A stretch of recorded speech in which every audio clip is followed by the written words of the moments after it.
সুপ্রিয়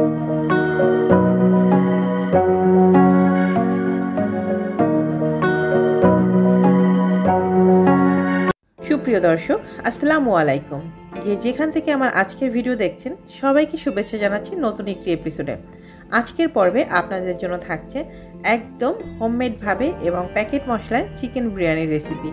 হাতের কাছে থাকা সমস্ত উপকরণ এবং কম মশলা দিয়ে তৈরি করেছি আজকের রেসিপিটি। যারা কখনোই বিরিয়ানি রান্না করেননি তারাও আজকের রেসিপিটি দেখে অবশ্যই বিরিয়ানি রান্না করতে পারবেন। তাহলে চলুন দেখে নিই কী কী লাগছে।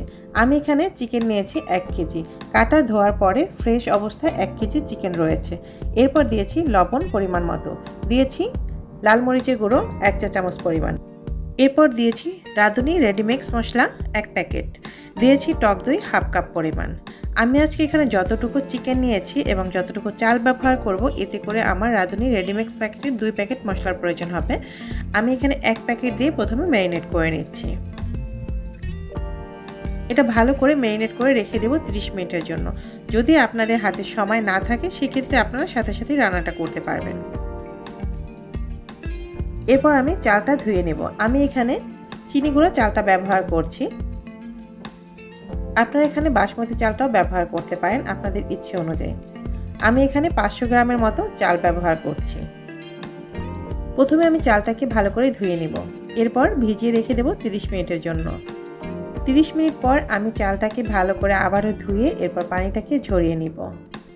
এতে করে আপনার বিরিয়ানিটা একদম ঝরঝরে হবে, একটার গায়ে আরেকটা লেগে যাবে না। 30 মিনিট পরে আমি পানিটাকে ঝরিয়ে চালগুলোকে একদম শুকনো করে নিয়েছি।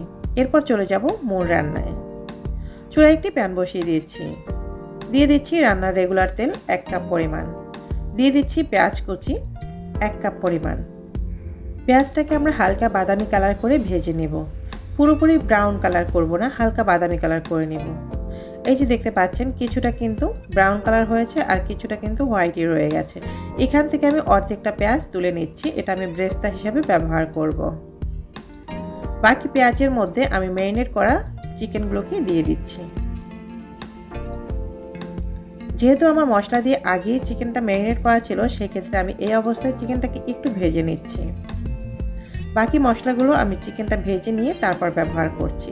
আর সেই ফাঁকে আপনাদেরকে দেখিয়ে দিচ্ছি এখানে এই যে পেঁয়াজের ব্রেস্তাটা এখন যেরকম মুচমুচে রয়েছে, যদি এভাবে আপনি মুচমুচে রাখতে চান তাহলে এর ভিতরে কিছুটা চিনি অ্যাড করে দেন। এরপর সমস্ত ব্রেস্তার মধ্যে চিনিটাকে ভালো করে মাখিয়ে নেন। এভাবে চিনি মাখিয়ে রাখলে পেঁয়াজের ব্রেস্তাটা বেশ কয়েক ঘন্টা পর্যন্ত মুচমুচে থাকবে। চিকেনটা ভাজা হয়ে গেছে, দিয়ে দিচ্ছি রসুন বাটা 2 চা চামচ পরিমাণ, দিয়ে দিচ্ছি আদা বাটা 1.5 চা চামচ পরিমাণ, এরপর দিয়ে দিচ্ছি 3 পিস আলু বোখারা, সেই সাথে দিয়ে দিচ্ছি প্যাকেটের বাকি মশলাগুলো। এরপর মাংসটাকে ভালো করে মশলার সাথে কষিয়ে নিচ্ছি। আপনারা চাইলে এখানে যে আমি যে মশলাটা ব্যবহার করেছি এটা তেলের মধ্যে ভালো করে আগে থেকে কষিয়ে নিতে পারেন, তবে আমি একটু চিকেনটা ভেজে নেওয়ার কারণে এভাবে মশলাটা পরে অ্যাড করেছি। সম্পূর্ণ মশলাটা কিন্তু আমি এখানে অ্যাড করে দিচ্ছি। আমি এখানে পুরো রান্নাটার মধ্যে 2 প্যাকেট মশলা ব্যবহার করেছি। আমি যতটুকু পরিমাণ নিয়েছি তাতে করে আমার 2 প্যাকেট সম্পূর্ণই লাগবে। চিকেনটাকে এখন বেশ কিছু সময় ধরে ভেজে নিয়ে এরপর 5 মিনিটের জন্য ভালো করে সেদ্ধ করে নেব। দিয়ে দিচ্ছি চিনি। এখানে আমি 2 চা চামচ পরিমাণ চিনি ব্যবহার করেছি। যে কোনো বিরিয়ানির মধ্যে একটু চিনি ব্যবহার করলে বিরিয়ানির টেস্টটা কিন্তু অনেক গুণে বেড়ে যায়। ঢাকনা দিয়ে ঢেকে রান্না করছি 5 মিনিটের জন্য। ফিরে আসছি 5 মিনিট পরে। দেখতে পাচ্ছেন চিকেনটা একদম কষানো হয়ে গেছে, সমস্ত তেলটাই কিন্তু উপরে ভেসে উঠেছে আর মশলাগুলো নিচে জমে গেছে আর চিকেনটাও অলমোস্ট সিদ্ধ হয়ে গেছে। এরপর দিয়ে দিচ্ছি ধনিয়া গুঁড়ো 2 চা চামচ পরিমাণ। এখানে জিরা গুঁড়োটা ব্যবহার করবেন না, আমি যে প্যাকেট মশলা ব্যবহার করেছি তার ভিতরে কিন্তু জিরা গুঁড়ো রয়েছে। এখানে শুধু এক্সট্রা ধনিয়া গুঁড়োটাই ব্যবহার করবেন।